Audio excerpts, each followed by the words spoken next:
When we talk about gravity, there's just this basic expectation that it applies to literally everything equally, right? What goes up must come down.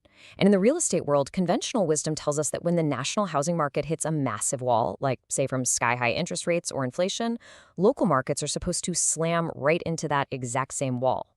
But today, we're looking at a completely fascinating anomaly. Welcome to this explainer, which we created to specifically coincide with our latest podcast. We're going to unpack a mountain of data to understand exactly why the Kansas City housing market is behaving entirely independently of the national slowdown. So here's our game plan for today. We're covering 1. Defining real estate gravity, 2. The World Cup spotlight, 3. Geography and price tiers, 4. The 5 Ds of real estate, 5. The 10-second rule, and finally, 6. Pricing transparency mandates. Let's dive right in. Section 1. Defying real estate gravity. Okay, so here's the reality. Kansas City is basically dodging the entire national housing stall that's being fueled by those stubbornly high interest rates and inflation. While buyers nationally are hitting this incredibly painful affordability wall, with median prices hitting a record $417,700, Kansas City offers a much lower entry point.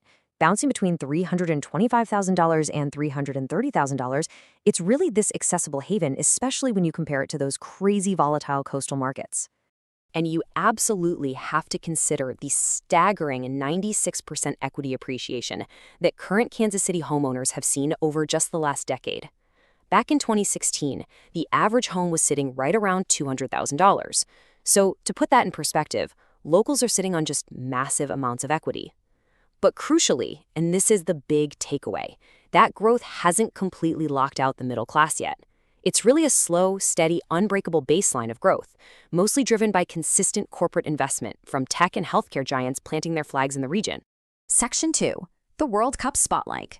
Now, you might be wondering, does 3 weeks of a sports tournament really rewrite an entire city's economic DNA? Well, according to the analytics platform AirDNA, this global spotlight has already generated a massive, and I mean massive, 161% jump in short-term rental demand. But the real story here? Preparing for this event forced permanent physical changes. We're talking about things like expanded streetcar lines that are actively, fundamentally narrowing the historical divide between the urban core and the suburbs. And guys, the short-term economic energy here is very real. Deloitte actually estimates that local homeowners can put an immediate $3,500 right into their pockets just by renting out their primary residences during the games. No way, right? But honestly, beyond the quick cash, this whole event acts like a multi-million-dollar global marketing campaign. It's broadcasting the city's 96% 10-year appreciation and its incredible stability straight to out-of-state investors. Section 3. Geography and price tiers. So because of this intense global spotlight, buyers here are basically forced to navigate 2 very different sets of rules depending entirely on where they cross the state line. If you look at the Kansas side, places like Johnson County, you're looking at top-tier school districts and slightly lower property taxes. But you're going to face a higher initial entry purchase price. Now, cross over into Missouri to places like Jackson County, and you get this incredible historic walkability and much lower entry prices. But the property taxes do run slightly higher, and you're dealing with older housing stock, which, as we know, requires a lot more ongoing maintenance. But listen, regardless of which state you choose, the real battleground is in the price tiers themselves. Anything priced under $500,000 is experiencing a massive, highly competitive bottleneck right now. We're talking less than 2 months of inventory. It is an absolute war zone for buyers out there. The middle tier, from $500,000 to $800,000, favors sellers but absolutely demands aggressive house preparation. And it's really not until you hit that $800,000 to $1.5 million luxury bracket that buyers actually regain the leverage to negotiate concessions. Now, you might be thinking, hey, if the sub-$500,000 market is such a war zone, why don't buyers just go out and build new homes? Well, the data clearly shows how labor shortages and land costs have completely broken that new construction relief valve. Historically, new builds relieved market pressure, right? But today, developers are being pushed out in the exurbs with wildly inflated costs.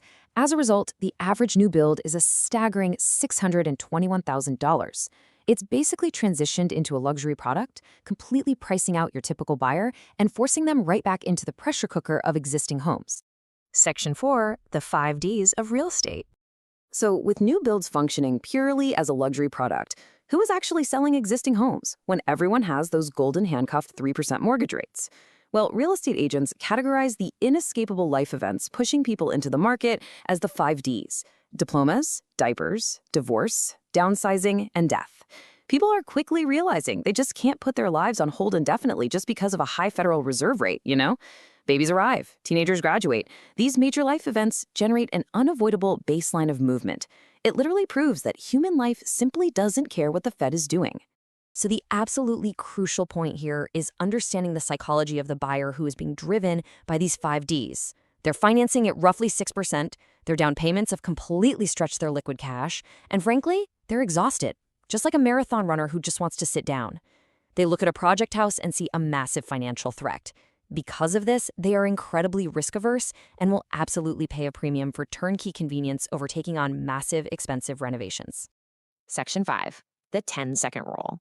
Knowing that these buyers are completely financially exhausted, sellers have to flawlessly execute their home's presentation. Behavioral psychology is remarkably consistent here, and let me tell you, the battle is won or lost in the blink of an eye. We call it the 10-second rule. Basically, if a buyer walks in and a house feels off, cluttered, or visually unmaintained, their brain instantly categorizes the property as a risk. They will then spend the entire 20-minute tour actively looking for other flaws just to justify that initial negative reaction. So curb appeal, things like a quick power wash and fresh mulch, that is your very first absolute must-have psychological filter. And once they step inside, you have to win the microclimate battle against that famously brutal Kansas City summer. Now, believe it or not, there is actually no legal requirement for a home to have air conditioning in KC. Crazy, right?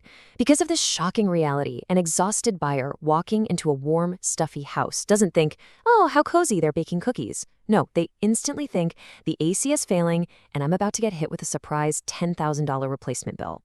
Presenting a crisp, aggressively air-conditioned microclimate immediately reassures the buyer and completely mitigates their financial panic. Section 6. Pricing transparency mandates. But here's the catch. Even with perfect curb appeal and a wonderfully cool house, you can still absolutely ruin your final profit margin in this market if you get greedy with your pricing strategy. The original data is terrifyingly specific here. It proves that pricing accurately, meaning within 2% of fair market value, secures a fast sale, averaging just 8 days on the market. But if you decide to overprice by just 5% to, see what happens, your days on market skyrockets. By day 45, buyers notice the listing lingering, they assume something is fundamentally wrong with the property, and your listing develops a nasty market stigma that forces desperate defensive price cuts. And you can't just quietly test the waters anymore either. The local real estate governing board, the KCRAR, fundamentally changed the structural rules. Sellers are now legally burdened with total transparency. They completely eliminated the loopholes for secret pocket listings and ripped up those cold weather inspection waivers. You must be upfront about your home's operational status from day one on the open market, which heavily penalizes any sort of deferred maintenance. So, as we pull all these threads together, the 96% equity appreciation, the absolute war zone for homes under $500,000, and the new mandates rewarding surgically prepared properties, we're left with one massive question. As out-of-state investors pour in and the global 2026 World Cup spotlight shines on this city, is this the last summer Kansas City remains a Midwestern secret? Or is this structural fortress of affordability permanently transitioning into an international real estate destination? It's a fundamental shift that will absolutely define the region's next decade. Thank you so much for joining us on this explainer. Definitely keep these insights in your back pocket as you watch the market unfold.